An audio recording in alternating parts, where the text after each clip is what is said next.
And the Bob McCowan podcast is now on the air. The opinions expressed in the following are those of its participants and do not necessarily reflect those of the producers and the Six Talk Podcast Network. Also, the following contains mature material and mild language, which may not be suitable for all audiences. Discretion is advised.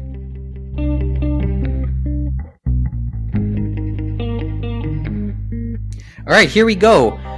The Knights have assembled on this Friday evening, October 16th, 2020. This is episode 26 of the Anime Roundtable version 2.0. A quick reminder once again that if you have any questions or comments concerning whatever we say that will piss you off tonight, or whatever we've said in the past episodes that you've stewed over, you can email us, animeroundtable@gmail.com. We're on Twitter and Instagram @AnimeRoundtable, and animeroundtable.com for show notes and archives of the past episodes. And I'll mention the Discord again because James and I think we'll be doing something in there soon just to test it out a little more. Well, if you like us, you can also email that in as well. You don't have to just hate us to reply to us. What if I want to send a physical letter? What can I do then? Well, see, you write that letter, and that is not an option for privacy reasons. That's what P.O. boxes are for. Don't forget to leave us a review wherever you get your podcasts, whether it's on Apple, Google, Spotify, Stitcher, and the like, because we could always use a good review. And you guys were wondering about the promo we played last week. I think at least one listener came out of the woodwork in the last month, and they do podcasts as well. One of the test subjects of a show called the Skeleton House podcast sent us an email about a month ago saying that they listened to us way back and were fans then, and wanting to re-listen to old episodes, they searched us out again and found out there were new episodes, and then contacted us asking, well, we're doing a podcast as well. Can we play a promo on it? So if any other podcast is listening, probably not, but we'll play promos if you email us, and we'll see what we can do for you. We do know Bob's listening, so that's one person. Bite me. Mike Nicolas once again in the 6 Point Studio in the Toronto West End. James Austin, Kevin Ng, Mohamed Sharmarke. You know that they're there now? And we're all together in modified stage 2. Well, yes. So, quick COVID update. And we have a bunch of stories from the COVID world this week.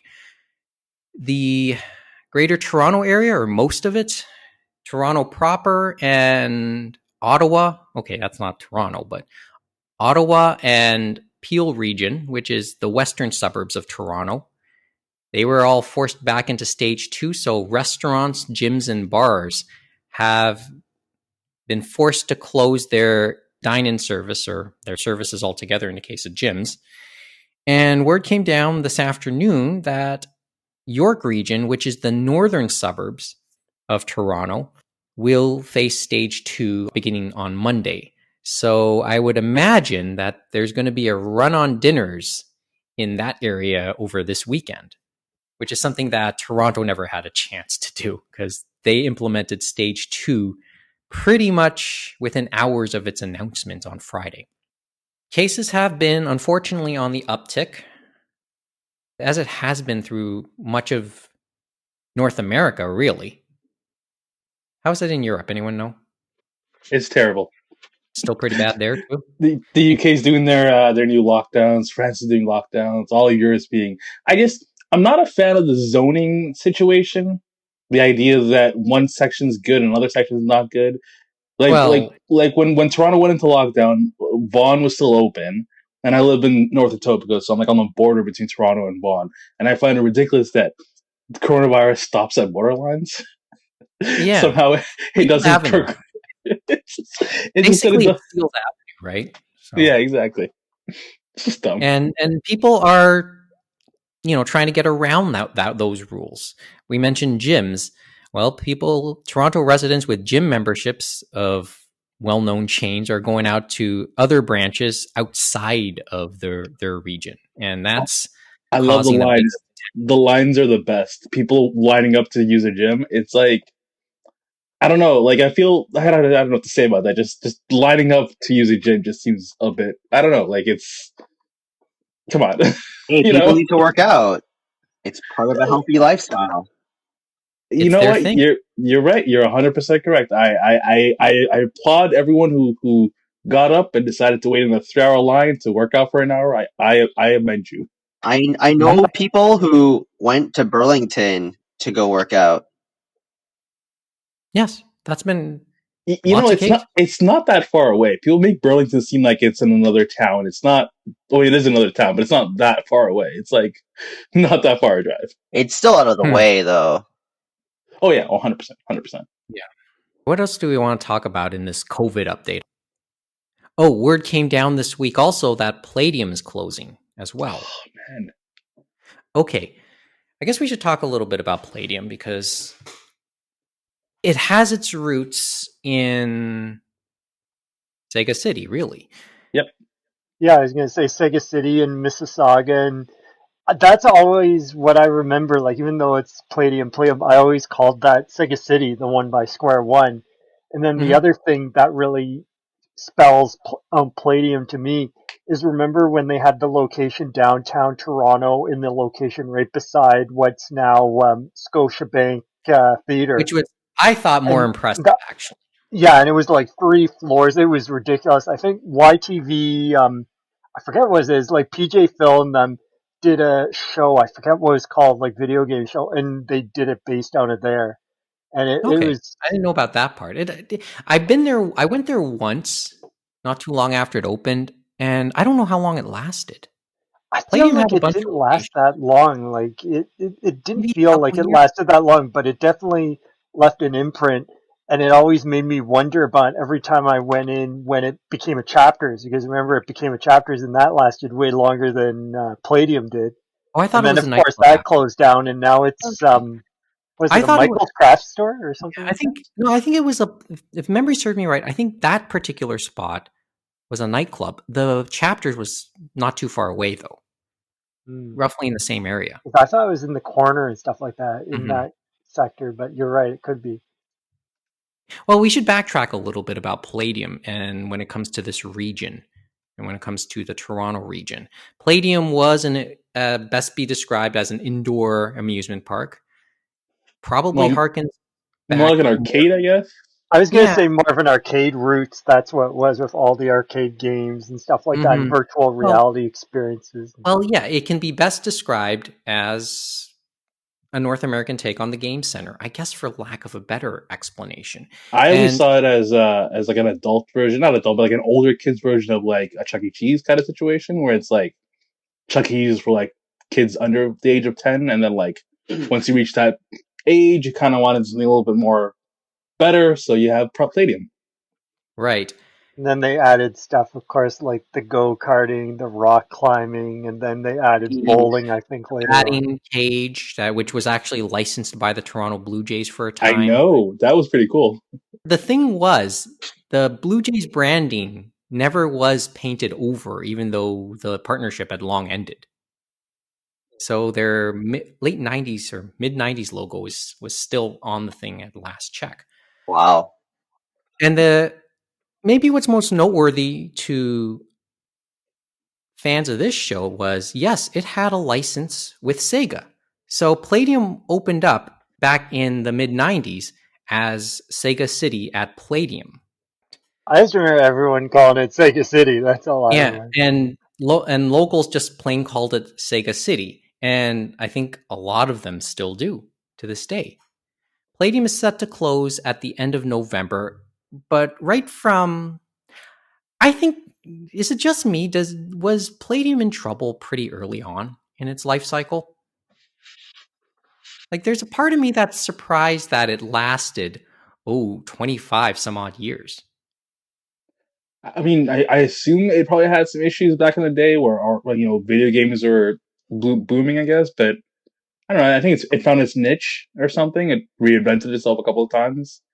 I was thinking that it feels like as well, and Mo might remember this too, Cineplex has started to diversify, and one of their areas was similar to what Palladium was doing, where these smaller interactive type places where people can go in either through video games, food, and then entertainment and stuff like that.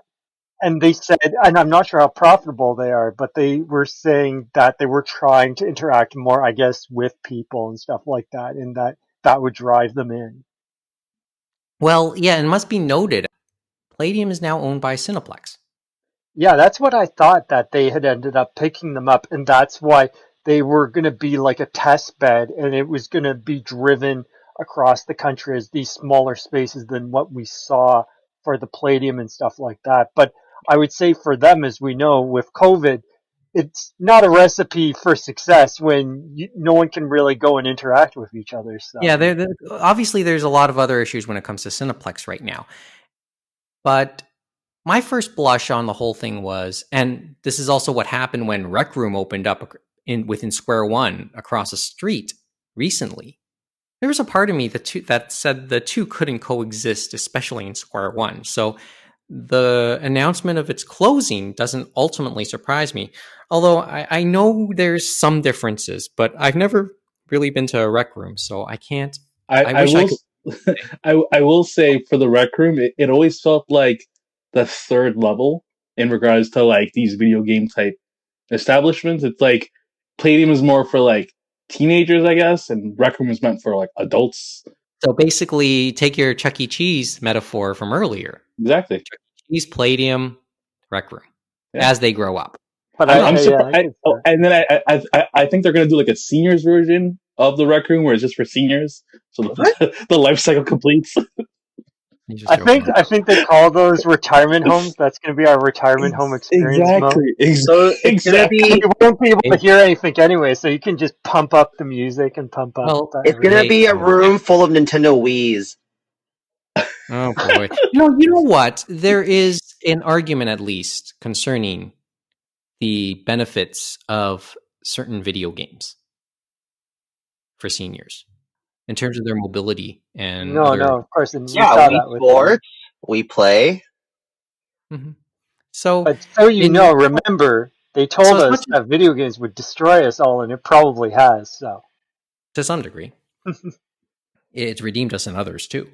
but thinking back, like quickly, just to end off on the play, the funny thing is, so if that closes, they're probably, for an example, Square One, that area there north of Square One by the highway, they've closed up pretty much all those things that were basically off site from the Square One proper. So they're probably going to redevelop that whole area there and stuff It like was that funny. Yes, the one thing, because the they only moved all that other stuff everything, inside essentially. when they redeveloped it. Well, yeah, okay. So, and once again, we have to kind of give a whole outline of this area.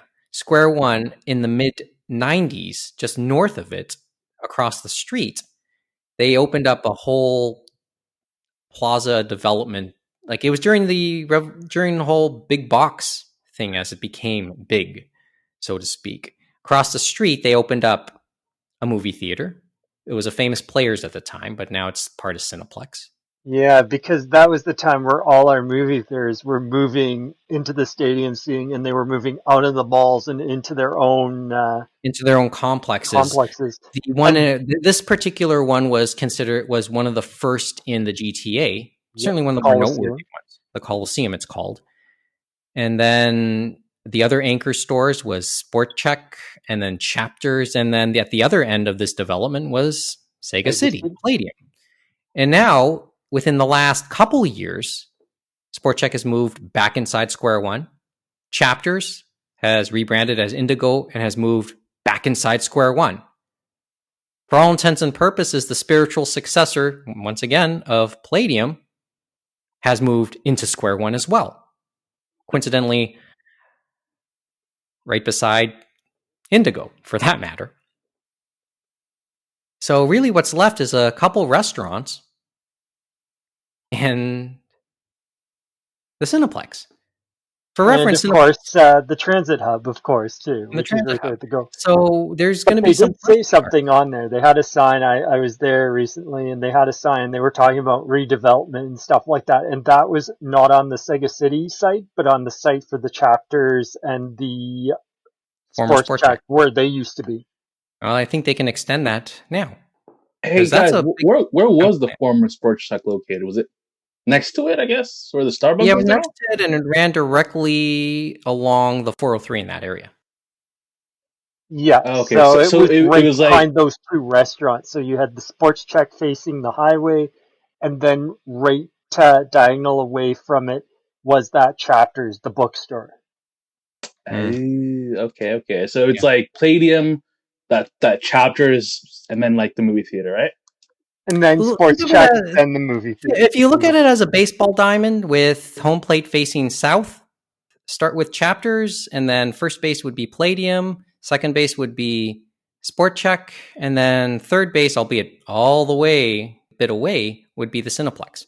And then there may be a couple restaurants sprinkled in Damn. between I mean, third base and home. do they need more housing there? Like it's like, Well, that's isn't it? another story altogether, I'm afraid.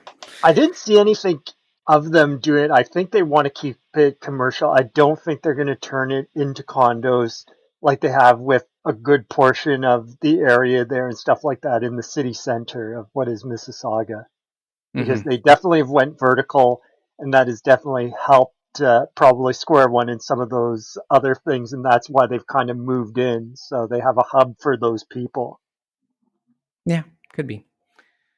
But that's Palladium. And once again, it is set to close at the end of October. I think more specifically, November 1st. Get it while it's hot. Oh, and one other thing, and this is probably a little bit more for the Toronto anime fans. We forgot to mention last episode of the closing of the Fudama Chinese bakery along Spadina in Chinatown. Any anime fan would have probably frequented that stretch of Toronto because in the 90s, Chinatown had a couple good anime memorabilia stores, and these were legit stuff imported. And then ultimately, somewhere along the line, Anime Extreme, which is one of the more popular anime stores, is I think still kicking around in the northern part of Spadina as well. Yeah, Yep, it's they're still still there. kicking there. It's Mm-hmm. still there. It's one of the few survivors downtown, considering everyone else had to move out of downtown because of the rents. Yeah, Furama was kind of iconic to the university students also in that area because that part of Chinatown, if you went to U of T, if you went to Ryerson, that's not too far away from either. It's somewhat in between of those two universities, and it was very much frequented as such.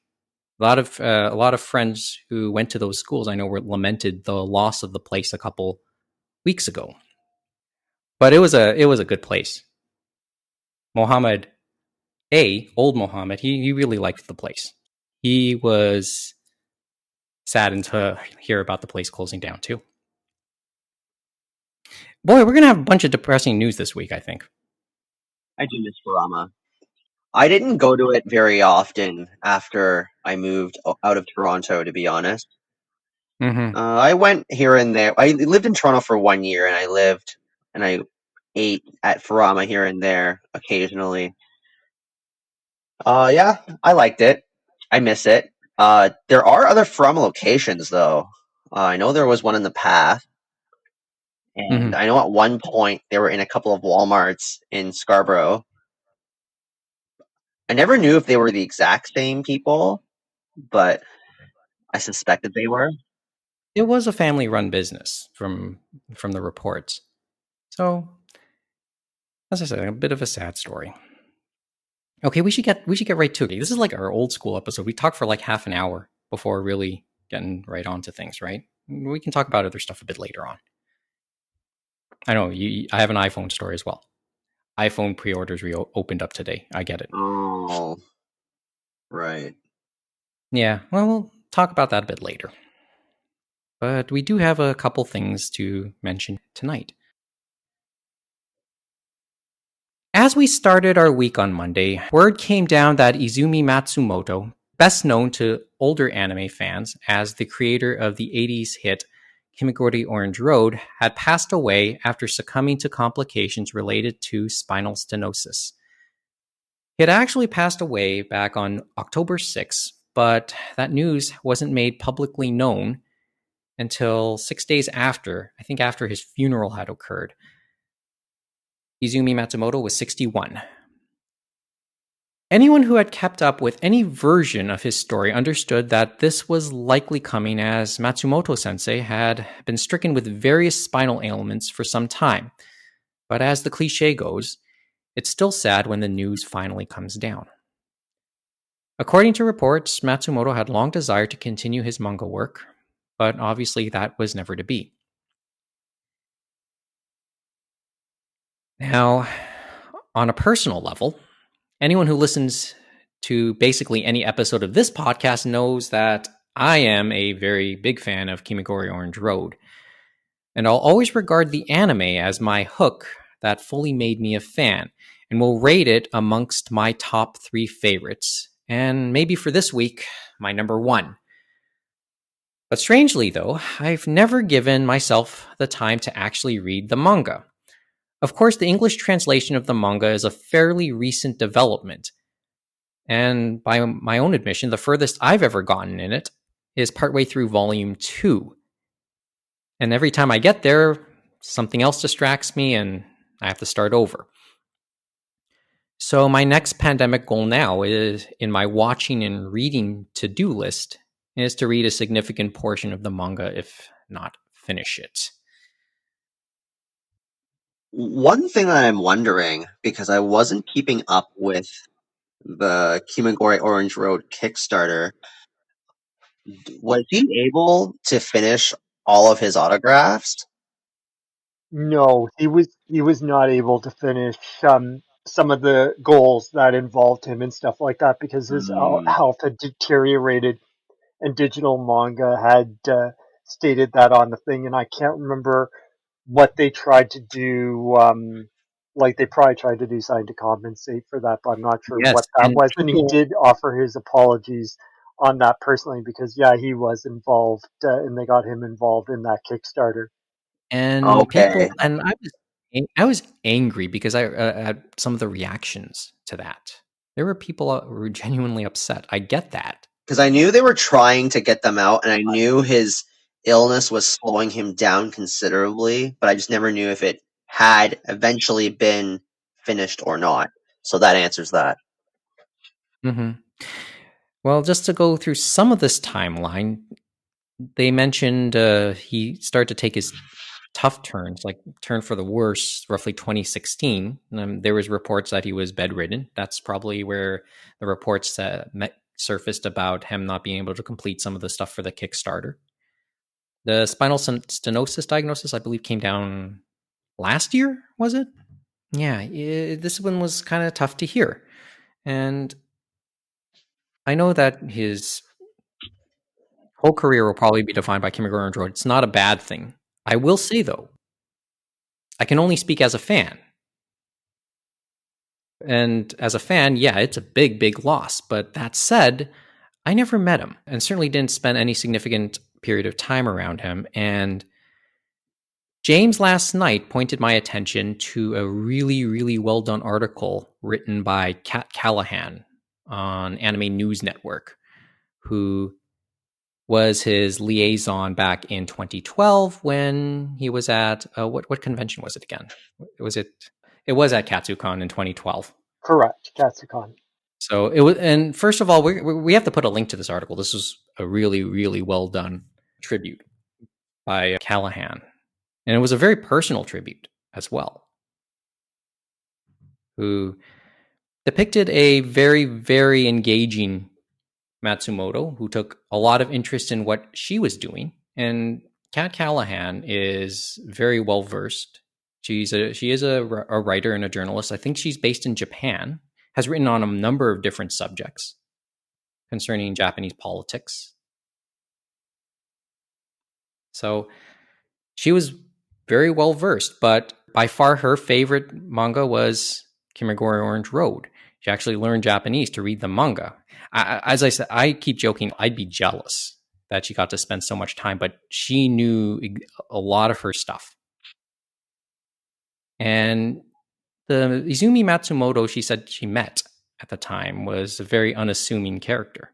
In many respects, she started to understand a lot of his motivations when he wrote it.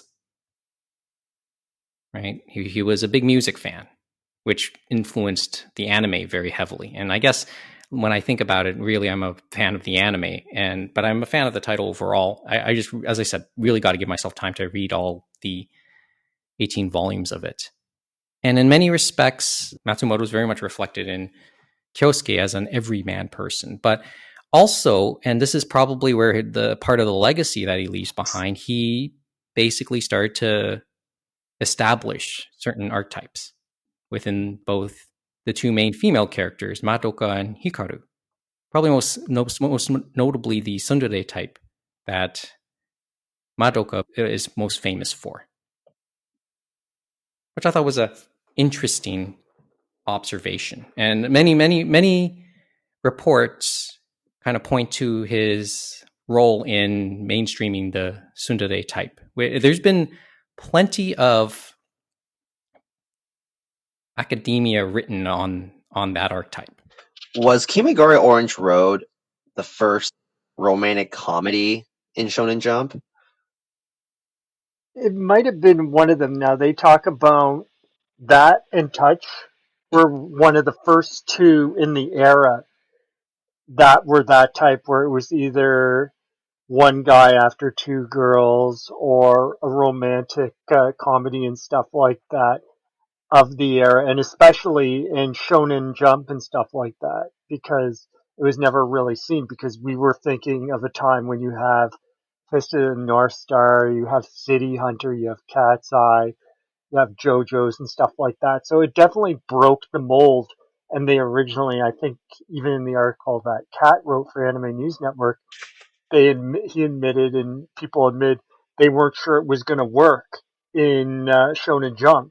It's Mm, like, we'll see what happens, because it wasn't a surefire hit and somehow it became a hit. And I think he even admitted one of the times he realized it was a hit was he was in a subway and people were reading his title. Like there were a number of people just on the subway yeah, reading I his can't title. think of any other romantic comedies in Shonen Jump before Kimagure Orange Road, because Touch, I believe, would have been in Shonen Sunday, but yeah, I can't think of anything else. And especially given the readership of Shonen Jump and stuff like that at the time, it was for them a risk, even though it's so hard to believe now with how many stories are similar to what Touch and Kimagure Orange Road are now. Like taking ideas and involving them to where they are now. Yeah, I mean the archetypes are common now, right? But that's where we are. And even today in Shonen Jump, you have your one romantic comedy title and then your one really perverted romantic comedy title. That's why we that's why we can have titles like Strawberry 100% or Video Girl I in Shonen Mm-hmm. Jump. That's a keen observation. The one that sticks out to me, and as I said, I have to read the manga too, but I remember in the OAV they introduced one of Kyosuke's cousins, who was a girl and had ultimately developed a crush on Madoka. And I think it's one of the earliest examples I could think of, or I could recall, of same-sex attraction in a mainstream anime. Obviously, we see that depicted many times over in doujins, but it's the first time I could recall it being done, improper. You mean explicit interest, right? It came that way, yeah. If you want, But I remember it in the because OAV. if we include implicit imaginary interest, Oh no, we can then go across the board. then Then yeah, I we can would go say for Saint Seiya. yeah. But no, this was pretty expressed, certainly. So That's the one thing I reflect on. There's a lot of reflections here on Yeah, the story. I was reading again there, Mike, thinking about what we had said before, and it's like I found the one quote that we were saying, and they basically told Matsumoto, the Shonen Jump people, they said, keep your expectations low. A male-oriented romance story aimed at Shonen Jump readership of mainly junior high school boys. They said, it might not last, but heck, we'll see how the readers react and stuff like that. And it And kind of ties into a thing they said earlier about Matsumoto himself, saying that he was a fan of manga and anime growing up, and his interest only increased after he realized he wasn't able like to have a career in music and stuff like that, and mm-hmm. that he wanted this type of story, but he didn't see it in the manga of that day. He talked He about wrote. how he could find plenty of adventures, giant robots, superheroes, and samurai on the shonen side, and plenty of romance and drama and school life on the shoujo side, but there were few works that crossed those boundaries and stuff like that. And Mm-hmm. he wanted to read, as he said, a story about a teenage male protagonist dealing with those same issues. And he was never able to find one to his satisfaction, so he decided to create his own, and that's how it all kind of Yeah, came together. that was a theme. That was a theme in the tribute. Constantly saying Matsumoto wanted to write a story that he would want to read. Turns out a lot of people want to read it. On a personal level, we were talking late 80s and then into the 90s.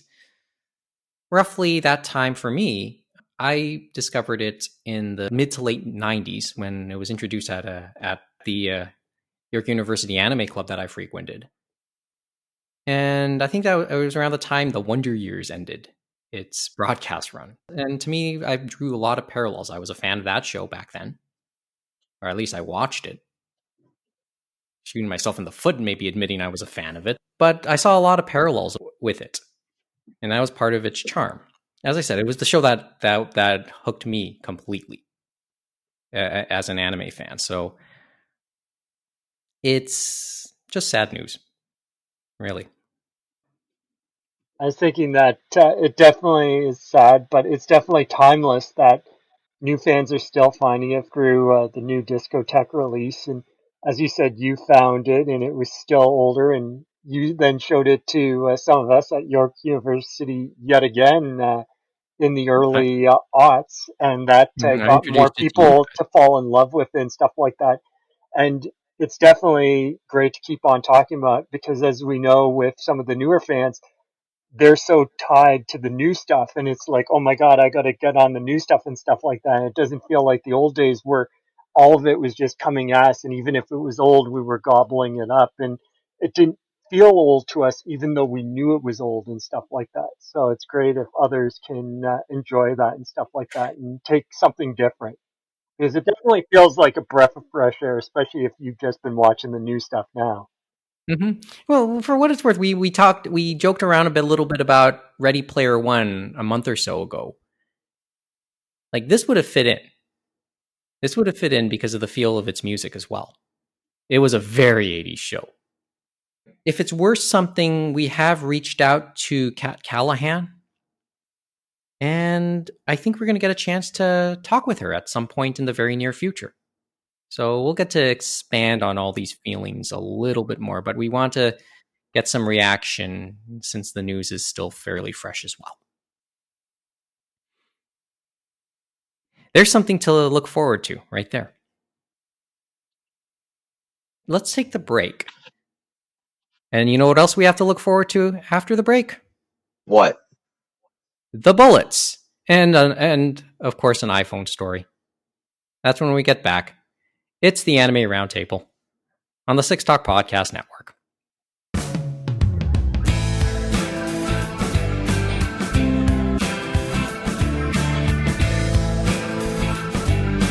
And the podcast now continues. Nicolas, Austin, Ing, Sharmarke, continuing the conversation with you. James, you had one final thought. I'm sorry, I cut off the whole thought on Matsumoto before we threw it to break. No, I was just thinking the final thought was that just watching Kimagure Orange Road, or of course reading the manga and stuff like that. It's a great tribute to his memory that he was able to create something that inspired a lot of people across the world and stuff like that. And that was another thing that's mentioned in a few of the articles, that he was impressed by how it spread, I guess, across the world into the English speaking audience and to other audiences. Callahan said she was just happy Matsumoto got a chance to know how much his work touched people here. And I think that's probably the best way that article ended. We're going to get her thoughts, as I said, probably within the next week or so. Okay, let's lighten this up a little bit. What do you want to talk about? Do you want to talk about Kevin's awesome ice cream run, or do you want to talk about me trying to snag an iPhone today? Which one do you want to talk about? Oh, Can you do both at the same time? I just want to know. It'll sound like a hot mess, like the show itself. Well, no, that's what I'm saying. Could he get the ice cream and order an iPhone at the same time in the morning? Or is that impossible? it would have been impossible. And I don't like iPhones anyway. Kevin, Mo, I know you two are Android guys, so Yep. Oh, I was thinking we could do maybe Sony Ericsson or maybe a flip phone. No? I miss those phones. Those phones are bricks. they're interesting, yes.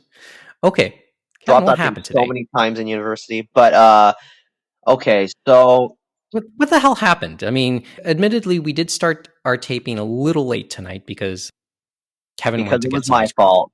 Because it was my fault, yes. Well, usually it is. But what happened? What happened? Like, I got to hear this story because So my sister needed to pick up something in Markham.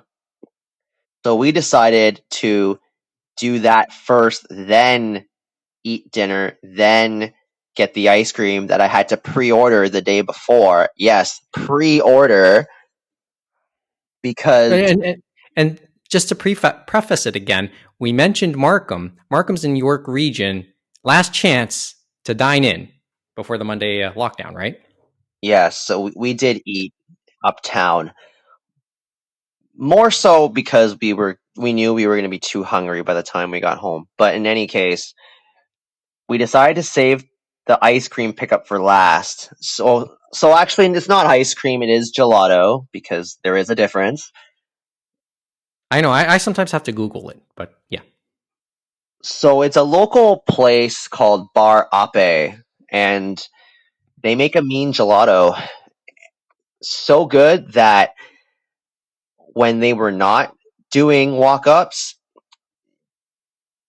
they would put their selection online every Thursday at 8 p.m. and it would sell out in minutes. And this And is the beauty of the story. We're about to hear the best part of the story, guys. I'm going to sit back. so we finish eating and we get there at around 8:10. Usually they hold their pickups from 4 p.m. to 9 p.m. And if you're not there by 9 p.m., they will sell your pre-order even though you already paid online.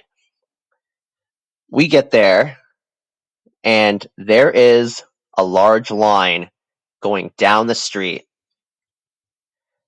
I would say there were around 30 to 40 people in line. A bunch of suckers, myself included, waited in that line just to pre-order their ice cream, to pick up their pre-ordered ice cream, I should say. And what they started doing a little while back was, if you pre-ordered ice cream, then they were actually running the soft serve machine and you can pick up one as well. And then they also announced a few hours before opening that you could also pick up some pints, which you cannot pre-order. So the lineup was a mix of walk up and pre order. Mostly pre-order. Mostly pre-order. Because the people who saw their Instagram story about the pints likely went and made sure they picked those up early because they had almost no flavors left for their pints. And obviously the pints would be worth it. It's more value for your dollar, unlike the things that we pre-ordered, because they're like 4 cones with ice cream in them packaged in advance. And It's it's cash fresh. only. Yeah. And Cash it's only? cash only if you're picking up at the door. Okay. Pre-orders Hey, you have to do by credit card. which one did you get? So the soft serve tonight was a banana and salted caramel swirl. Cool. Oh, it was damn good. Oh, sounds good. You know that you have a good product when people are waiting for 30 minutes in 5-degree weather. 5 degrees Celsius. Yes. We do have American listeners. Yes. I don't know where, but sorry. And we did not have enough money for pints because my sister only had $5 in cash and I left my wallet at home. Way to go. But this will be the last trip for the season because They close up, right? They're about to close for the season? Or Yeah. you just don't want to go through the trouble? I don't want to go through the trouble again. I shouldn't be eating gelato anyway because it's not healthy. Well, It's also not cheap. Yeah. Well, we are in times where we need our share of comfort food, I'm afraid. Don't Right. need them. It's just nice to have. It's good for the soul, if not for your health. More so the soul. Yes. Well, your story sounds more interesting than my iPhone story. So you got it, right?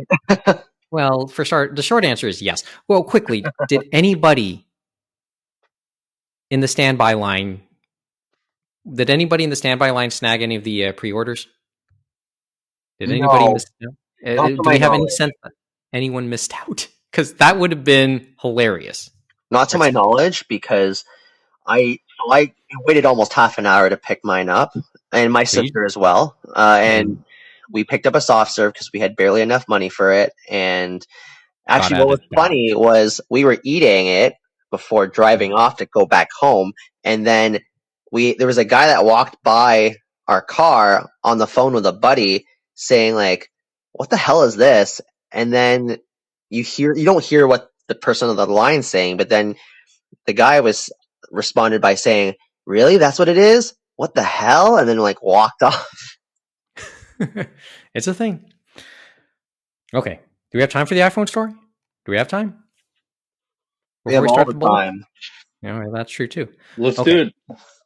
There's nothing spectacular about it, especially when you consider how iPhone releases go.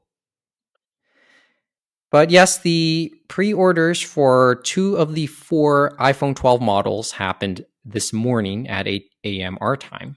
The 6.1-inch models, if you kept up with the news. So it's just the standard iPhone 12 and then the smaller version of the iPhone 12 Pro. Those are the only 2 models that went on sale. The other extremes, the really big one and then the really small one, they're set to go on pre-order on the 6th. One of my favorite websites is iPhoneincanada.ca. Last night, just before I turned in, there was an article they put up on tips to successfully order online. And I followed the advice. The upshot of it was basically set up your Apple Store account in advance. If you're using the app, just check all your settings, make sure your payment's all in place. If you're going to use a second device, use a second device. They suggested that it would be like another iOS or iPad OS device. So I set up my iPad to do the trick. Your name, address, your shipping address, your billing details, etc. And then one last tip was also set your iPhone to not be on Wi-Fi. Set it to LTE. So it had a separate way to load the app. And then you can keep the other thing on your Wi-Fi network. And completely force close all applications before going back in. Went fine, went to sleep, woke up just before 8 a.m. Yes, they shut down the store, got your splash page that said, "We'll be right back," etc. 8 a.m., All comes up. Oh, and yes, put the model you want to order on in your favorites quickly so that you can just click and you're done. Basically said, go back into your favorites, click on the model you want, go into the shopping bag, agree to the Touch ID, and you're done. 8 a.m. comes along. Yes, it opens up about 8:02. Tried to go in. There's no indication that I could put the model I wanted in the bag. I was looking for it and I couldn't find it. I found out there was two things I forgot to click on.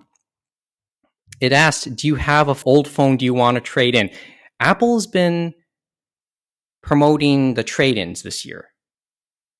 Do you have an old phone you want to trade in? No. Do you want to buy Apple Care? No. And it took me like 5 minutes to realize I had to mention that. And then the option finally showed up to check out with it. Tried to put in my Touch ID, and it didn't accept it. I found out later on it wasn't looking at the information you put on the app. If you agree to Touch ID, it doesn't look at the information you put in the Apple Store app. It refers to the information you put in the settings for Touch ID, of which everything was blank. I never put my address in Touch ID. I never needed to until then. And it took me like 15 minutes to realize that. And yes, the store was running slow because there was a rush of orders. Short answer is yes, I got the model I ordered, and I'll apparently get it in time. Shipped here next Friday. And yes, I had the option to pick it up at the Apple Store close to here. But I didn't opt to take it because, it's 2020. At last report, if you are still in the market to purchase one, well, first of all, there probably isn't many now because everybody who would have wanted it right away have probably already placed their pre-order. But for what it's worth, all the standard models seem to still be readily available for next Friday. However, if you're interested in the Pro model, which the big hook of the Pro models, if you're willing to pay for it, is just an advanced camera, which would be perfect if you're an influencer. We're not, because who really listens to us? A videographer or a pro photographer, that would be geared towards you. But, you have big Apple fans who are into that. I guess I'm sort of one as well. Mike, I think you missed something on the iPhone Max. Oh, what's that? It's required for all influencers, specifically you Instagram influencers, because of the three camera cutout on the back. If you're an Instagram influencer and you're taking an image and we don't show those three cameras, then we know you're not an influencer. Well, yeah, what the hell do I know, right? Couldn't afford that. I mean, as I said, it's their jam. And in many respects, they need it for their work. So who am I to really argue? The funny part is, first of all, the other key difference between the Max and the standard iPhones is really the screen as well. The screen is the same overall technology, but the screen on the Pro models are actually brighter. Like the nit count is actually much higher on the Pro phones, even though the screen technology is exactly the same. And on top of that, there's actually a slight difference between the cameras in the Pro Max and the Pro. The Pro Max are the absolute top cameras. There's a slight difference in terms of the optical zoom, I believe. I'm not totally versed in those details, but I know if you are that type of high-level influencer, Mohamed, you're probably waiting for, I think it's November 6th. That's when the pre-orders for the Max. Yeah, the Max is a different processor chip for the images. Like their image chip is slightly different than the Pro. It's so dumb too because like the difference isn't that significant. Even if you're a professional user, it still isn't that dramatic of a difference. It's just, I think they were saying the difference being like 2x versus 2.5x on the optical zoom, which is like, come on, guys. Well, as I said, there are people whose livelihoods depend on it. Who am I to really argue the reasoning, right? I will say this: I'm do liking the whole monthly payment system they have now. Apple's really pushing that, which is pretty cool. That's in the States. Yep, true. Canada's That's in the States. yeah. What the hell does Canada get? Justin Nothing. Trudeau. We get I think it's nothing. Justin Trudeau. Oh man, I No comment. will. Wait. What are you gonna say? Say it now. Say it now. No, there's this 22-minute video I saw about Justin Trudeau putting up a job posting for I'm putting quotes here because we're on a podcast, but air quotes, storyteller. So Justin Trudeau is hiring a lead storyteller for the Liberals. Yeah, that's come on. Well, I mean, I'll tell you more after the phone gets in a couple weeks. Guess I'll see it in a couple weeks. Yes, I can afford it. Okay. Well, let's get right to the bullets. What's the typical introduction we use for the bullets? Gunshots, right? Don't we use gunshots? Where's No, the not the gunshot gunshot one. animation? Nope. That's not the metaphor we use. It's more like these are little things that might become big things, or we present these in point form, but they could become an essay. Okay, where do we want to start with the bullets? James, Kevin, I know this is more your jam. Or should I just pick one right off the top? Just something. Well, let's go old because there is a story about Sentai receiving more Cool Japan funding. That was a couple weeks ago, actually. Yeah, that was interesting. We were talking about it. It was interesting some of the little nuggets that came out of that one. So, as you said, they received, I think, 400 million yen, which equates to 3.6 million US dollars. Mm-hmm. And also, they said that John Letterford, the owner, obviously, of Sentai, is also putting some of his money towards Sentai as well, so making some additional funds as well. And so these additional funds, I think they said, are basically for strategic and operational changes and stuff like that, and to adapt for COVID-19, because obviously they do dubs in-house, so they're probably setting everything up so they can do dubs remotely and stuff like that from people's houses and other things like that. And then obviously they were talking about uncertainties in the market, and then just to remain competitive, given the fact that they're up against two Goliaths in Funimation that has Sony behind them, and of course Crunchyroll that has Warner behind them at the moment.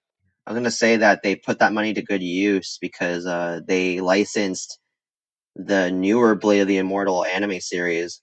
Yeah, that was interesting because the new, and it wasn't the old one that Media Blasters released. This one was on Amazon. And that one was interesting too because they said they didn't just get the home video releases that'll come out in winter 2021, but they're going to have, they said it will stream the anime on select digital outlets, which means they'll be able to stream maybe on High Dive or other places, not just on Amazon, which is rare. Usually they only get the home video rates for the Amazon licenses. And that was a Yeah. fairly new one too, because that was started out fall of 2019, and it was 26 episodes. Yeah. So that was a fairly new pickup because I know we were hoping for other ones, like for example, Vinland Saga, but we're like, well, we'll have to wait because that's just how it's been with the Amazon pickups. And that one too is interesting because for the creator, of course, he had that came out, and then after in the spring of this year, they then did his newer work that Funimation picked up, Wave Listen to Me, which you talked about. Mm-hmm. Which we talked about on this show. It's just interesting that Sentai just keeps getting the odd influx and a lifeline of sorts. Remember, we've talked about this in the past about the hesitancy of a lot of production companies to want to deal with Netflix. And then pretty sure that feeling also exists concerning Funimation and Sony and Crunchyroll and Warner Brothers. They just, want a few more options for overseas licensing. The interesting thing, I guess, about what Sentai announced is we wondered, well, they've been releasing all these re-releases the past year, and some of them have been redubbed, of course, and we're like, well, they have to have more and stuff like that because they haven't been licensing as much. So how could they be doing financially? It can't look good. But since they're a private company, they never usually you don't reveal those details. But in this release, they did, which was interesting because they said they recorded better financial results in 2019 than the previous year. And so this is for medium and long term growth, they said. So they obviously have a plan, and it'll be interesting to see how they hit their goals for 2020 since obviously everyone recalibrated and they can just say, well, our results suck because COVID. Yeah, that's true. COVID will. It's the inverse of that whole idea. Well, when times are really good, you don't. You kind of know where I'm going with this. Keep forget. I can't get the right I can't get the right metaphor here. I do. It's the whole idea of the in in good times it's easier to do good than it is to do bad in bad times or something. It's something about business. Good times, Yeah, bad and times. this is the complete opposite, right? Yeah. This is the complete inverse of that thought. It looks really bad, but how bad is it really? Is it because it's really bad, or is it because it's COVID? It's tough, man. It's so tough because a lot of companies. I mean, if I was in their position, I'd blame everything on COVID. Look at other streaming services like Quibi and so forth, right? Like your shit didn't work, so just blame COVID. Like that's the go to. Yeah, well, Quibi's and the thing is, it's weird because streaming services seemingly have done okay in all of this. I wouldn't say that, buddy. I know. You would like to think, but it hasn't been that way. I mean, theoretically, everyone's home, so everyone's watching stuff. So you think a streaming service would make more money, but I don't know, man. Netflix is canceling shit left and right.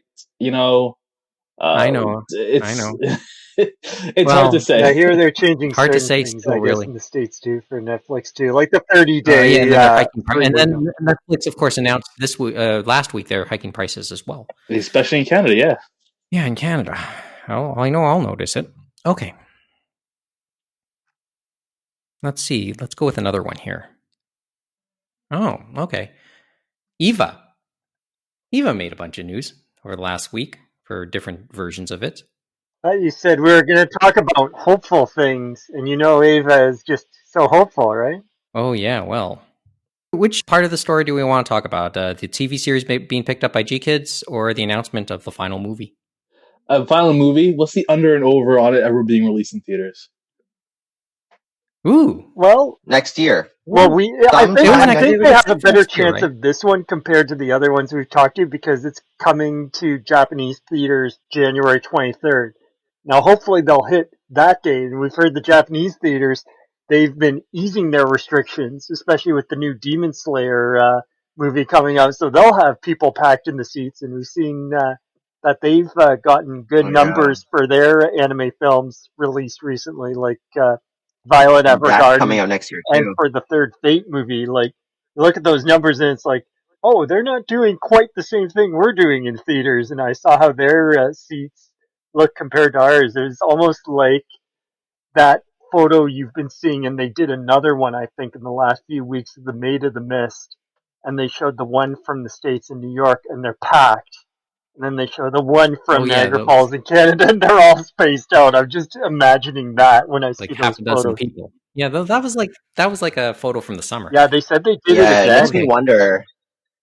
It makes me wonder because they did announce that the Demon Slayer movie will be coming out early next year in North America, and I believe the third Fate Stay Night Heaven's Feel movie is still intended to be coming out in theaters here as well. So, Yeah, they said for that one they're doing the first two again, like as one you can watch together, and then they're also doing that third movie separately. But they haven't said anything about virtual screenings for Aniplex. They've just said physical theater releases in the States, and I'm sure it'd be similar for Canada. But then it's the over under: is that really going to happen? Because not as many people as we know have went to the theaters. And of course, some regions are closing down, like we are. Mm-hmm. Yeah. I'd be surprised if any movie is released before summer 2021. At least you're being honest. Like seriously, I feel like even anything that's being announced for December, January, like we're saying that stuff now when the numbers get real bad in like November, December. You think it'll get that way? Oh, 100%. Like everything's slightly increasing now. We're gonna reach some kind of tipping point in like mid to late November. By December, we're gonna see full lockdowns because everyone's gonna be like, "Well, it's December. Everyone should be locked down anyways." And then there goes your movie premieres, guys. I'm just saying, it's not gonna happen. But as we know, they're probably going to be looking at it from the Japanese perspective, and so they're probably going to get their January premiere for the last Ava movie finally, and they'll get to enjoy it. But as you said, we probably won't, and they're probably, because Studio Kara being Studio Kara, them controlling the whole kit and caboodle, they're going to say, F it, we want it in theaters, no virtual option. And it's just going to be in limbo. You know, there was this article recently about Marvel and their investors and how they're having this big argument between in theater and pushing everything to streaming. And it seems like the argument is divided based on age. The older generation wants theaters. Younger generation doesn't want theaters. I feel like at some point the theaters aren't they're not gonna work. Like all those old people are gonna be like, you're losing money. Just push it to streaming. It's dumb. You know what? When you make me hear that, that article is based on the Black Widow being. Well, it's really about Disney Plus, isn't it? What should the strategy be for Disney moving forward? Should they focus more on that on Disney Plus because it could drive more viewers? I guess the Mulan experiment they were happy with. Yeah, and they charged a premium for that too, as we were talking about. That was crazy. Well, now it's on other services. You can purchase it on iTunes, albeit for 35 Canadian. But at least you don't have to have the prerequisite of the Disney Plus membership to go with it. $7 a month. Or it's $8 a month. If you ask me, it's the way of the future with movies in general. Like, I don't know if you guys know this, but like this is not anime related, sorry, but Coming to America, that Eddie Murphy movie, they made a sequel to it. Yes. For like $30 million. And instead of having it be in theaters this summer or this winter, they sold it to Amazon for $130 million. Amazon has the money. And we've seen definitely 100%. And then they're just gonna stream it on their platform, and that's gonna be it. I feel like any movie right now that's been made, it's in the can, it's ready to go. Anything that's gonna be like, oh, we need to put it in the theater, nah, sell it to some streaming company for whatever the amount of money you would have made. Yeah, they have. Yeah, they have money. How real it is, who knows? Yeah, but Netflix, HBO Max, Amazon, just like you mentioned. Yeah, Disney Plus. They're options, and they're looking for material to add. 100%, but we've seen the divide is real, that's for sure, like you said, Mo, because we saw it at the Academy Awards with people like Steven Spielberg and them poo-pooing anything that was on the streaming should be nominated for awards and stuff like that. So it makes me wonder, do you cancel that all now because most of them were probably put through streaming now? No, you don't cancel anything. You keep it just the way it is, and just anytime anyone old makes a fuss about movie theaters, just be like, okay, boomer, and then just move on. It's sort of like did you guys ever heard of the Cable Ace Awards way back? Like from the 80s, I believe? It was, yes, an award, as the name implied, to celebrate cable TV, not broadcast television. That ended. But now the Emmys themselves, which were meant to just celebrate broadcast TV, it also allows, shows from HBO, Showtime, etc. And the way I always looked at the inclusion of HBO stuff, or those shows, cable shows, is it made for an almost unlevel playing field when it came to awards, which really don't put too much stock in awards. I mean, you look at how the Oscars have been in past years. You know what?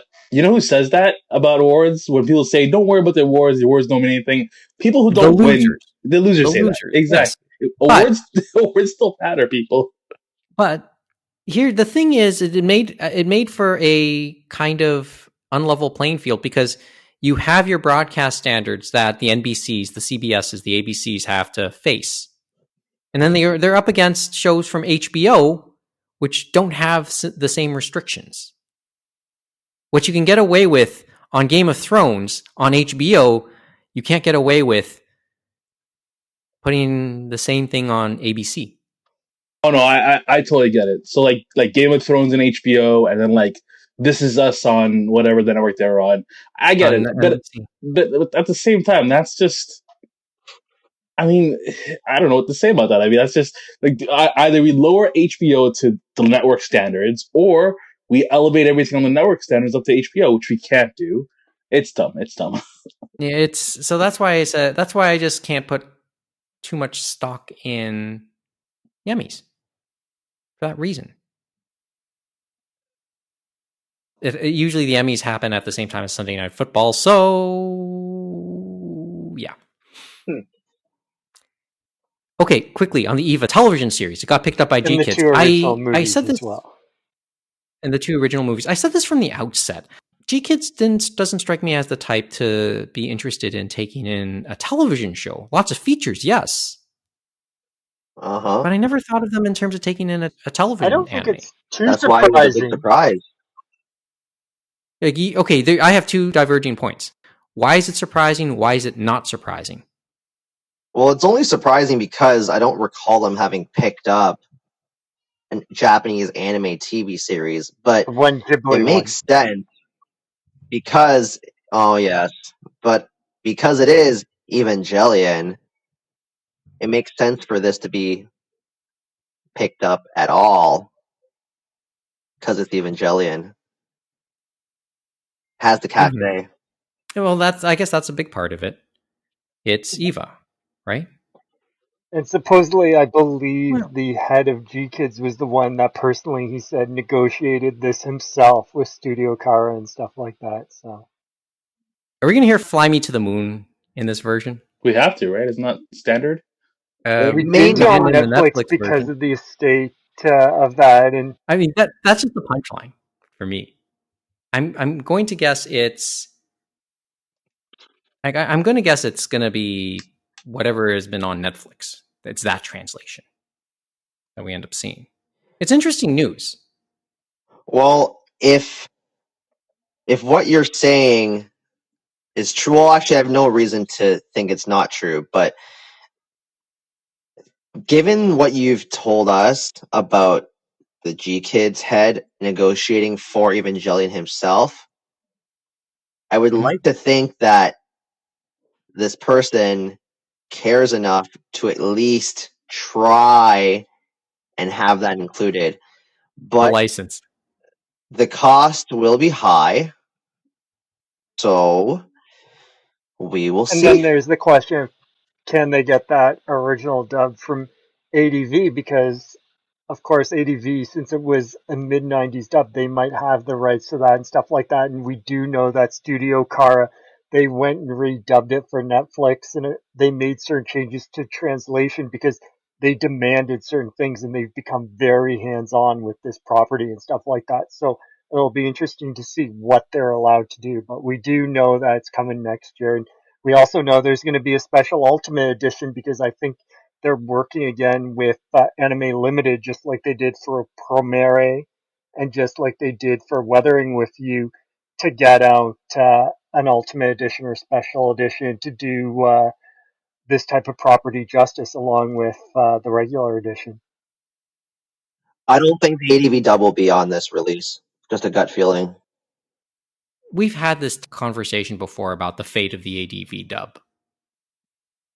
So yeah, I'm inclined to believe you, Kevin. I suspect it'll be a 5 centimeter situation.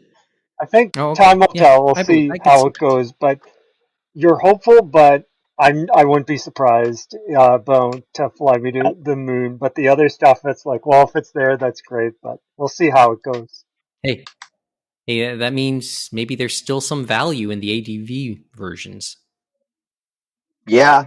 But you never know. They could do it as it's only on the collector's edition or something like that. You know what I mean? To drive people to that. A la Gundam Seed. Yeah, you could do something like that. Or a la Escaflowne. Oh yeah. But thinking about, as we said, the one TV series that G-Kids had done before, it was a Ghibli property. It was Goro Miyazaki, and it was Ranja the Robber's Daughter. That was the one that they had released before and stuff like that.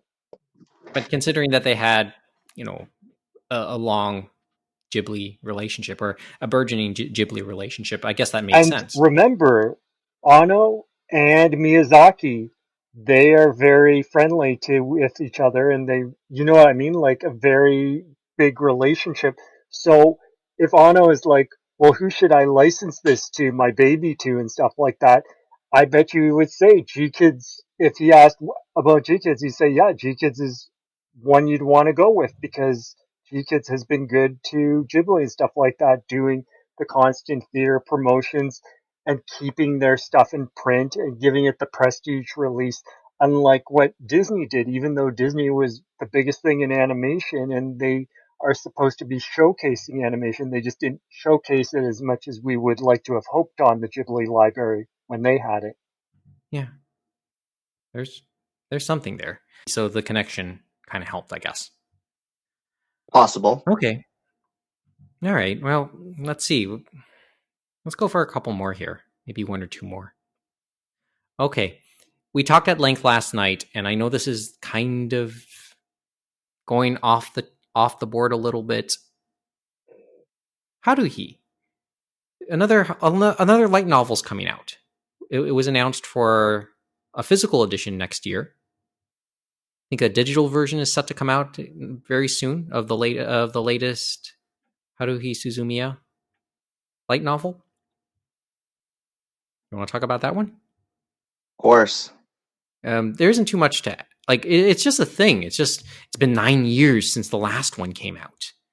Lots have changed, obviously, in the publishing world here. No guarantee that there'll even be a hardcover, from what I could Because gather. yeah, it was No announcement of a hardcover. Yeah, like Mm-hmm. it'll be interesting to see how they feel about that because yeah, it was like a sister company because it was Little Brown Company and then I think it was kind of pre-Yen on with Yen Press that did the paperback and stuff like that, and the hardcover had the original Japanese covers, and then the paperback had these more North Americanized covers, kind of like less is more sort of thing. So it'll be interesting to see how those are released because they're going to be releasing or re-releasing through Yen Press the original 9 novels and stuff like that to a month till they get to the new novel, which is going to be a very quick turnaround because it's next month in Japan, and then it's going to be, I think, around June or May for the English edition in print. And we've talked at June. length Yeah, about, June next year. well, June 2021. yes, wasn't the digital set to come out pretty soon too, around the same time? Yes, they did say It that. will come out digitally Yeah, same the date. same time as Yeah. Japan, So and which is late November, the 25th. yeah, so November 25th, it ships in Japan for Intuition as Haruhi Suzumiya, and then Yen Press will publish digital English on the same day. And so that's an interesting thing because we always remember Japan's aversion to getting those digital versions out and stuff like that. So that's incredible that they're able to get more of those same day things Mm-hmm. because it wasn't always the case. My line was, well, these things are, we know that these things can be complicated to translate. Well, the translation apparently is out there already. Will be coming out at the same time. Sorry, And go they're ahead, James. probably working together on that because remember, Yen Press is owned partly by Katakawa and stuff like that, and that's a Katakawa property for Haruhi. So basically, Okay. they probably had a way longer timeline and heads up so that they can get that translation and get that same day digital release. So that's some of the benefits, as we know, of having that Japanese investor, of course. And Mm-hmm. 9 years on. but then 9 years on, would there be interest? Sorry, go ahead. Finish your thought, and then we can answer that question. I guess the last thing, and I know Kevin and me were thinking about, is we had forgotten there was one short story in the last Haruhi novel they released, Surprise, which they did not release. Yeah, volume 10. Yeah, after I think it was after the rain or rainy day. Yeah, Yeah, I think people said it was called Rainy Day, but it could have been something like that. And so now it's like, do they re-release that in the re-release of Surprise? Or because the new one's going to be short stories and that you can just plug it in to the new one for Intuition? yeah. I guess they just couldn't release it for whatever reason, or maybe it happened after it got published. I don't know. Because it wasn't Surprise, it Maybe it was would in the make sense. actual book, they said, or from what I heard. Hmm. I Hmm. haven't gone that far, so I mean, I've long had the hardcover sitting here, but yeah, it was one of those things that I haven't gotten around to, like And Kimagure Orange Road. another Actually, volume one is sitting beside Kimagure Orange Road here. Sorry, go ahead. and another interesting bit about this is that on Twitter, Yen Press confirmed that the reprint will use the animated covers, like with Noisy Ito's character designs.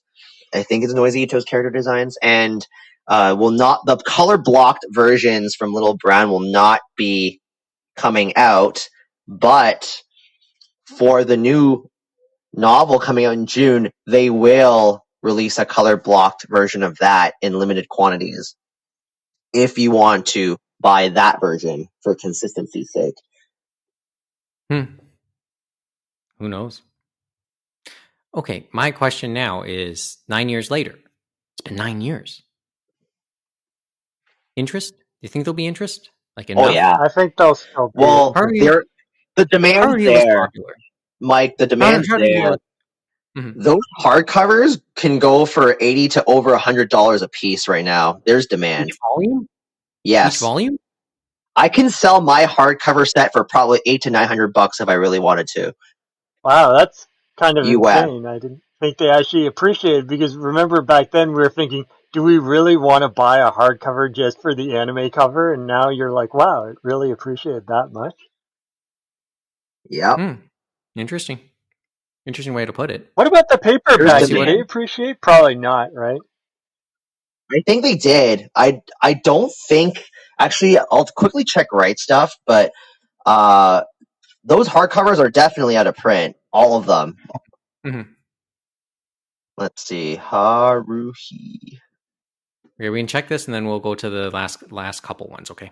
and the anime re-release did fine, I imagine. Okay.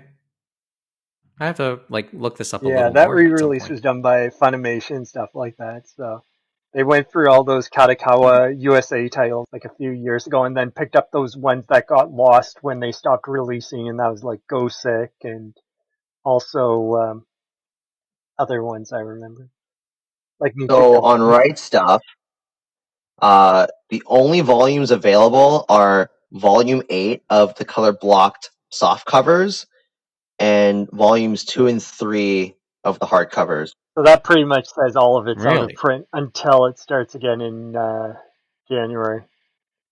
Yeah. So 3 paperback color blocks, was it? Sorry, Volume 8 of the color block version is still Yeah. available on Mhm. Right Stuff, and then Volume 3 of the hardcover, and possibly Volume 2, because it's out of Volume 2 hardcover is out of stock right now.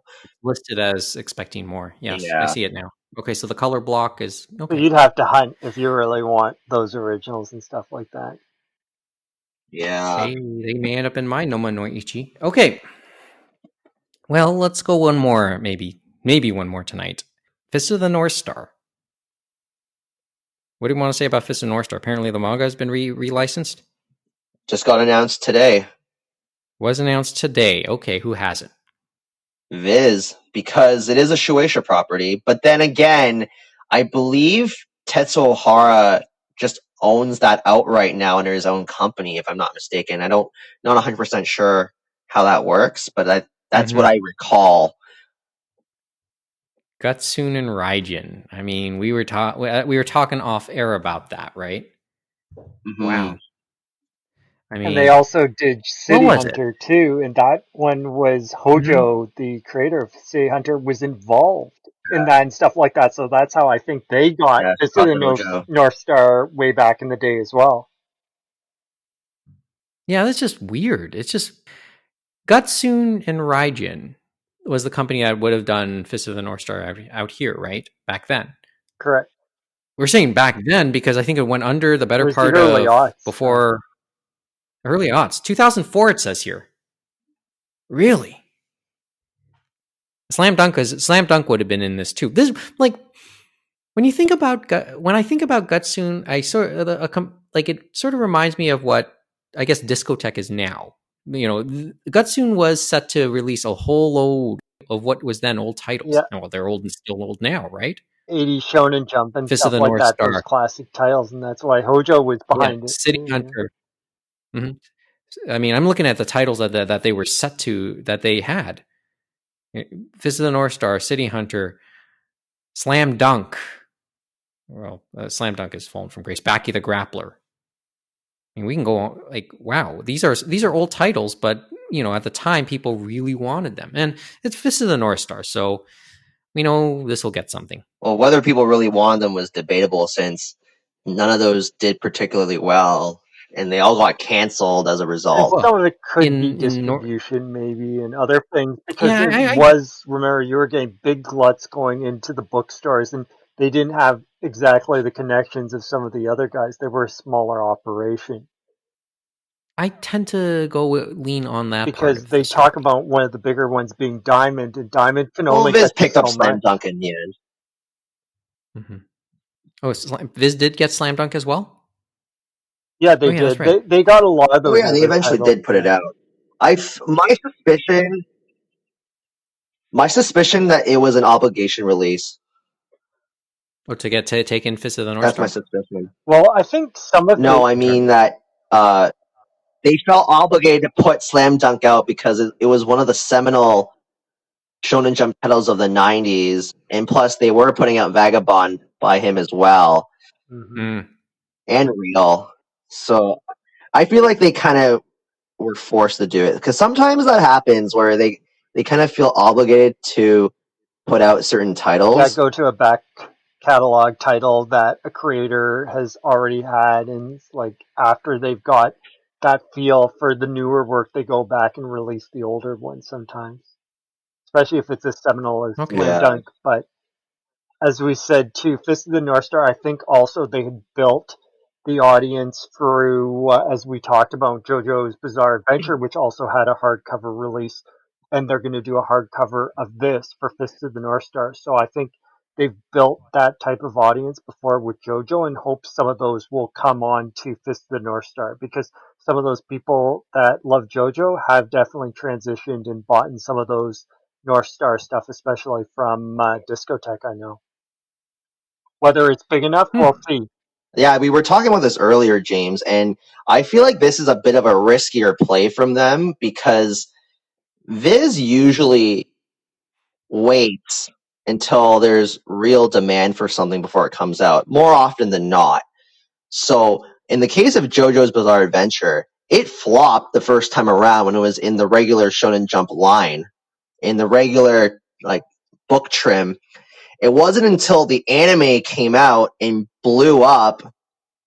finally blew up, that they even bothered putting out the JoJonium editions. And it wasn't until probably after season 2, before like those JoJonium editions finally came out here. They waited a while. But I guess they feel So they that's have why I enough found of this a test through announcement that, intriguing. even though it would make more sense, as you said, maybe start digital before you commit to printing the books. And like I said, Viz has a history of kind of waiting for things to be like successful before putting them out, because they waited quite a while before putting out Demon Slayer, and they waited quite a while for Act Age, and then look what happened there. But it wasn't until was when Demon Slayer came out here for the first time through their like Jumpstart initiative, they didn't put it out. It got canned. Like, they decided not to pursue it any further, but then it stayed in Japan. It continued, and it grew popular enough that they decided to start putting it out after all, and then it exploded, and then now we're seeing Demon Slayer coming out once a month until its completion. Well, as they say, if the wave starts to form, you might as well ride it, right? Because I was thinking I was thinking, what, this would never come out unless there was an anime, but glad to be wrong in this case. Oh yeah, I haven't mentioned Yakuza yet. Well, remember there is a game from the creators of Yakuza based on Fist of the North Star as well. They also announced they're re-releasing number 5 by Taiyo Matsumoto, which was a terrible seller for them back in the day, and reportedly the worst selling title for Viz. But now that we're seeing more Taiyo Matsumoto works out in English now, and I guess he is considered more of a legacy / revered creator, because they did put out Ping Pong finally, and then there was Tekken King Creed and Sunny came out, and so I guess they deemed that there is a market for Taiyo Matsumoto again after all this I time think in recent years, so they're giving another I shot. think for him, Kevin, though, how they're doing it is just similar to Junji Ito, where nothing was going right and stuff Yep. like that, and then they finally found the niche of people like that comic book highbrow type person, the people that go to the indie comic events like Toronto Comic Con and stuff like that, Yes. and it just grew and Yeah. grew and it grew big enough that it was profitable for them. For like, look at Junji Ito, basically dead in the water. Then they started doing those pristine hardcovers, maybe one a year. Now we're up to like 3 a year, and one of the announcements was another one for him for next year in the Yes. summer, and that's going to be number 2. So they're definitely doing 3 a year of the hardcover pristine, and they were doing that for. Now I don't think they did it for Ping Pong, but they did it for the one shots for Matsumoto for some of his manga. And I think, Mm. wasn't Matsumoto, I believe he was at TCAF at one point 1 year, from what I remember. So I could Yep. see him in I the, have a volume of, yeah. because I remember I got something signed by him from one of them. So I think it's similar set of fans to Ito and stuff like that. That's how they've Yeah. marketed him and some of those authors on the Viz signature line. I have a volume of Sunny autographed by Taiyo I Matsumoto. think, what was it? I have that one where, remember, now I can't remember which one it is, Kevin, you might remember, where it has that cardboard sleeve over top of it, and it's a hardcover and stuff like that. I forget what it was. Tekken King Creed was technically soft cover, but it had a slip cover for their deluxe omnibus. But I But remember that's why I got signed. I can't even remember. It had like, I think it was like 2 kids or whatever, and it's like a monster type thing, like on the cover, and it's like more deformed, but let's go yeah, Go-Go Monster. Monster, that's what it was. Yeah. Okay. Well, at least there's something to talk about there. Oh, and very quickly, they confirmed print releases for Undead Unluck and Mashal, which are 2 of the more recent successes for Shonen Jump. Looks like in Japan they're really trying to push Undead Unluck. I think it's okay. I don't think it's that great, but they don't have a lot of good new content lately because of all the series that ended this year. But it's okay. Mashal's good though. But what about someone? Mashal's like the new One Punch Man for me. Someone was trying to get me to read, Kevin. It's like a new one that just came out a few months ago on Shonen Jump, and I think they brought here was the one where it's like the buddy cop Shonen Jump title of Dolphin Head guy, and then this other guy that was fired Yes. because he's just this badass cop. It's like, and it feels so 80s Yes. for me. It feels like something out of the 80s. It's kind of crazy. It could have been Yeah, in Shonen Jump that's in the Hardboiled 80s. Cop and Dolphin. Yeah, Hardboiled Cop and Dolphin. Yeah. It's by the creator of Beelzebub. Okay. That one's fun. I hope that one makes it, because I feel like that's that creator's last chance. Because someone was telling me they in thought Shonen it was Jump. a fun little ride that they've read so far, and they hope he has enough in him that they'll allow him to continue, because it's just so weird, especially in Shonen Jump now. It feels like something that would have been way back in the 80s, even maybe.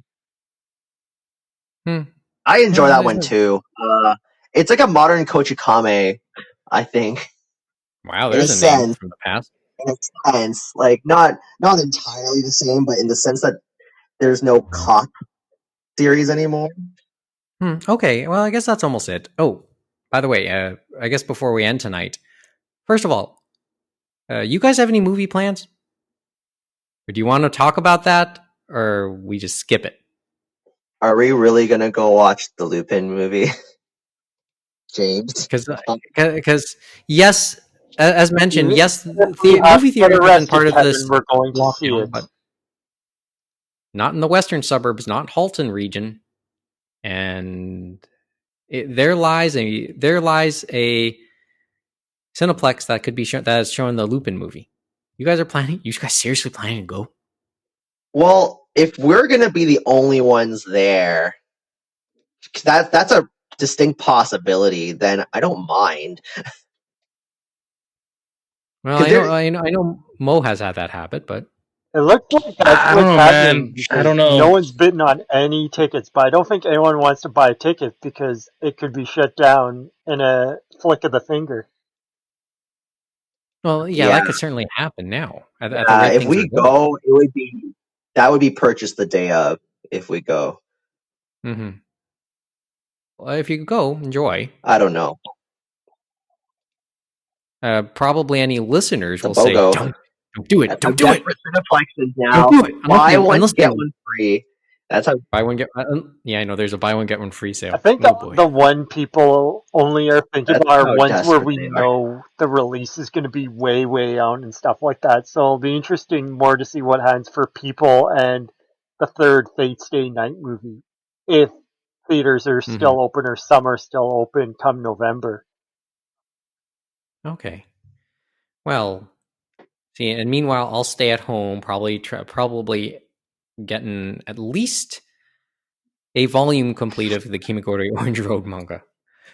Oh, on that note, yes, I bought on the Kickstarter, just going back to that. But I told you back then, I bought both the books physically and a digital copy. So I'm reading the digital copy right now. Okay. On the note of digital copies, I just sent a link to you guys. Humble Bundle's at it again. And on the Oh, topic I saw of that. horror, on the topic of horror manga, that's one of their And it's bundles this another month. Kodansha bundle and stuff like that they teamed up with them. And I do agree. There's a lot of good titles in there and stuff like that, but nothing that makes me go, I'm going to get this bundle because some of them I do have physically and I'm happy with what I have. I'm call me a little curious, but then I have an iPhone to pay for. I'm debating on getting it at least for the second tier because I do want to read Kasane. Okay. I was And going to For say, reference, you can get all of Dragon's Head there too if you go to the second tier and stuff like that, and that's been out of print since are these forever. complete series? Just for reference, are these complete series? Kasane is complete, as is Dragon Head. In Sphere, Now, Inspector is still going on, so that's not going to be complete. Print, Sankara? yeah, Inspector. And then Okay. Inuyashiki is going to be complete, I believe. Inuyashiki's good. Yeah, it's fun. Hopefully the anime comes over. That was one from Amazon too. Okay, so in some ways, yes and the no. And then there's the Resurrection, Junji. I think, is complete as well. The original one, because there supposedly is a sequel series called Princess Resurrection Nightmare, which... Yeah, because that was one of the Kodansha titles that got canceled when they made the Del Rey transition. And they do have Happiness. Happiness is complete. They have some interesting one-offs in the final one from Junji Ito, which is his cat manga, which is kind of fun to read. I've read it. The Yon and Moo, which is about his cats in real life. And Princess Resurrection and Princess Resurrection Nightmare are listed here. And Dissolving Classroom, that is of there, course. okay. And then Dissolving Classroom. So these are all interesting looking titles. They stuck the Junji Ito titles at the end because they knew people would probably want to get those. And so they stick them at the highest possible tier 5. Way to go.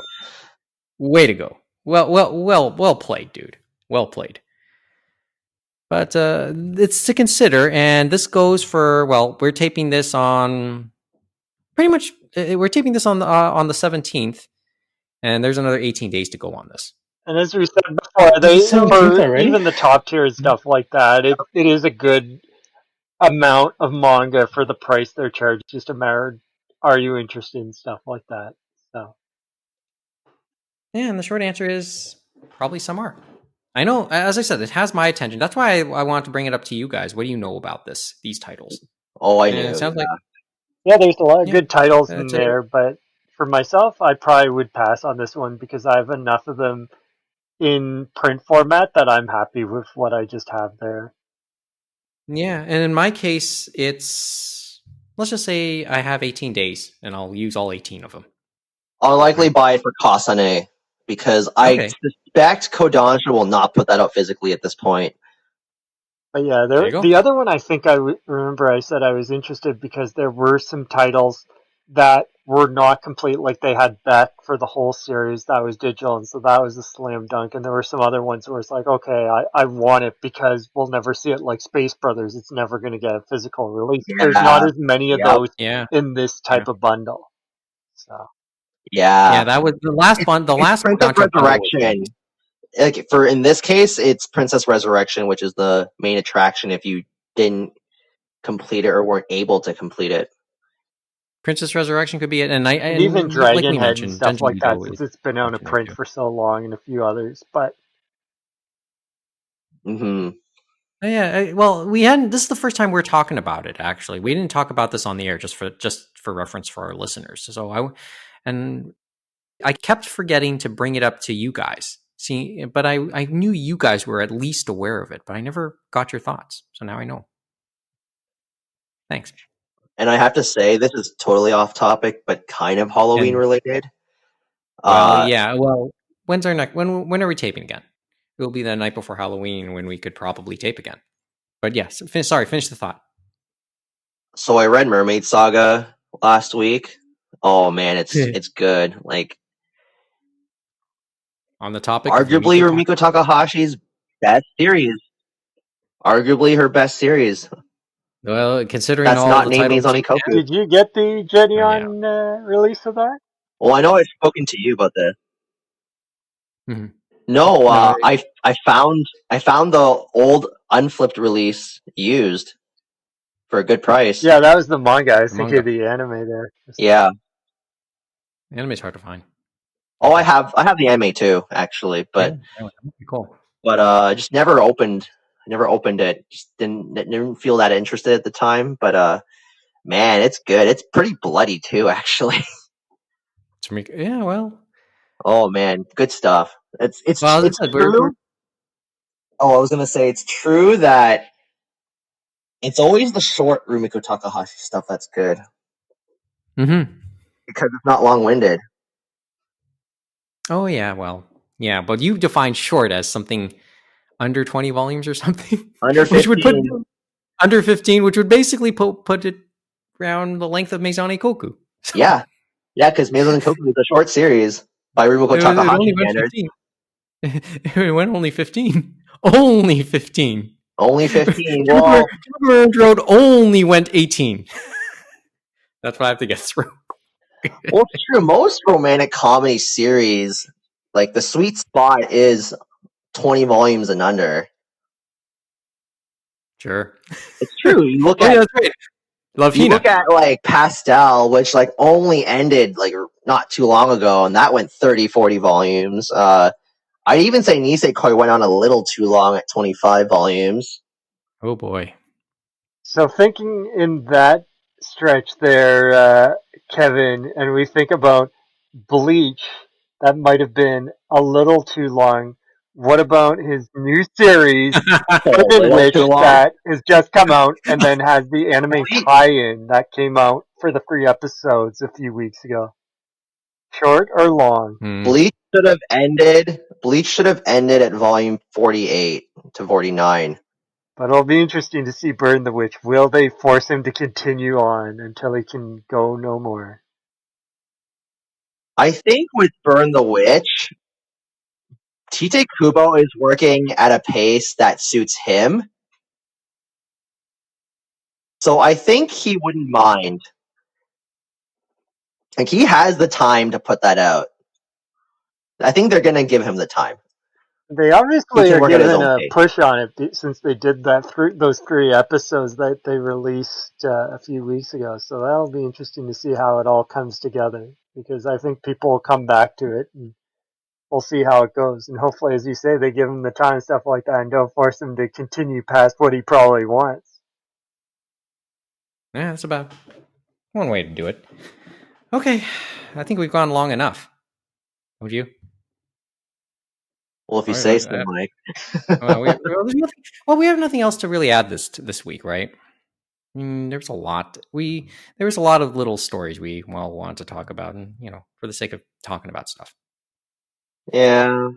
And it is, pandemic wise, there's no end in sight. We're stuck here for just a little longer, or just longer, right? I don't know. So maybe by then I would have made. Personally, I think I'll have a few more things to talk about after we're done reading. Hopefully, we'll be able to talk with Kat Callahan in the very near future. We have some other things set up in the next couple weeks that we hope you out there will listen to. Are we going to Oh, I find wasn't out going to more listen to that. about your Yakuza journey there, Mike? Oh yeah, maybe I'll start Kiwami too. As I said, my first obligation right now is to get through a good chunk of Kimagure Orange Road. Oh, In I the need to next, finish Prison School still. and you have your stuff too, right? I have 15 chapters left to read. I was Well, starting the You new got season and distracted by stuff like Mermaid that Saga. too. and of course we have a bunch of other stuff to deal with. I mean, anime outside of the anime realm. So Hey, we should get right to it. Mohamed, did you finish Gundam Seed, Mohamed, again? Oh, the last thing, Mohammed. This is the last. No, nah, not yet. I'm like halfway through. It was fun. It just, life got in the way, I guess. I don't know. Oh, you got to the part where like they had the big mid-season fight, and then and maybe Isaac died at that point. That asshole. Oh boy, maybe I should give a watch of that. Gundam Seed's fun. Hey, but Sounds like aren't they re-releasing it soon? Yeah, I think it's next month. the remaster, right? Yep, Yes. through Right Cool. Stuff because Sunrise is doing the dub, doing all that stuff, and then Right Stuff is doing the production. So Right Stuff is doing it for North America, and then I think Anime Limited are the guys doing it for UK and Ireland. So Sunrise has set themselves up in that because people always wondered what's going to happen to Gundam, and they found a way to still pump it out. As I said, there's stuff to look forward to. We should get right to it then. That's all we got for this episode. Thanks for listening. Good night from Toronto. Join us again for another edition of the Anime Roundtable.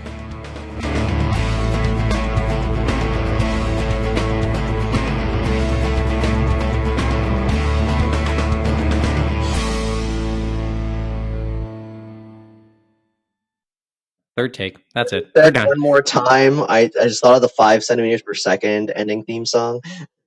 One more time, one more chance. Oh no, please. That's fucking depressing.